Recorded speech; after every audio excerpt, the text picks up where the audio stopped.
Today I'll be presenting a trajectory-informed model for improving justice system responses to individuals with mental illness. This presentation explores how psychological and environmental factors shape criminal behavior over time and how justice systems can move toward more proactive and effective interventions. Currently, the justice system largely relies on reactive interventions that occur after an offense has already taken place. In many cases, incarceration becomes the primary response even when behavioral health needs are present. Mental health support is often introduced only after justice involvement, and treatment continuity can be disrupted across stages like arrest, detention, and reentry. While this framework emphasizes accountability, it can often overlook underlying factors that contribute to repeated system contact.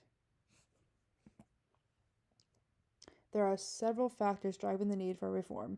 Many justice-involved individuals experience overlapping vulnerabilities such as trauma, substance abuse, and housing instability.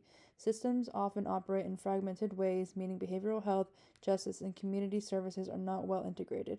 Research suggests that cumulative disadvantage rather than mental illness alone increases long-term justice involvement, highlighting the need for earlier and more coordinated interventions. To address these gaps, I propose a trajectory-informed justice model. This framework views criminal behavior as a developmental process shaped by psychological vulnerabilities and environmental stressors over time. Instead of focusing only on punishment, this model emphasizes early identification, diversion into treatment, and continuity of care across justice stages. The goal is to intervene early and provide structured support that reduces long-term system involvement, as demonstrated by my little icon. Implementing this model can produce several immediate benefits. Early identification and diversion can reduce unnecessary incarceration and improve access to behavioral health treatment. Individuals may experience greater stability during high-risk periods, particularly during arrest and pretrial stages. In short term, this approach can improve treatment engagement while reducing system strain and improving outcomes for both individuals and agencies.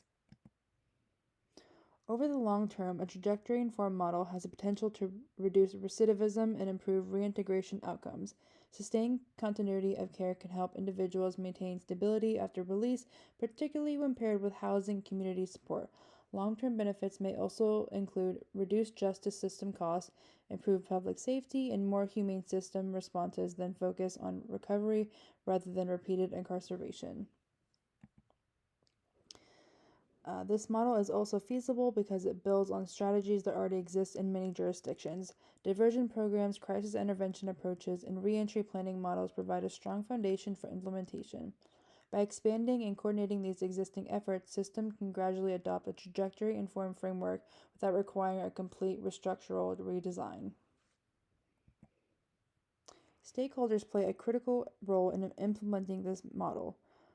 Policy leaders and funding agencies must support cross-system alignment and resource allocation. Collaboration between justice and behavioral health systems is essential for maintaining treatment continuity. Data sharing and outcome evaluation can help refine implementation, while community-based organizations provide essential support for long-term reintegration. Overall, shifting toward a trajectory-informed justice model allows systems to move from reactive responses to more proactive, prevention-oriented strategies. By focusing on early intervention, continuity of care, and interdisciplinary collaboration, justice systems can improve both individual outcomes and public safety while promoting more effective and humane responses to mental illness. For this presentation, I built directly from my previous research on criminal behavior trajectories and expanded it into practical reform model.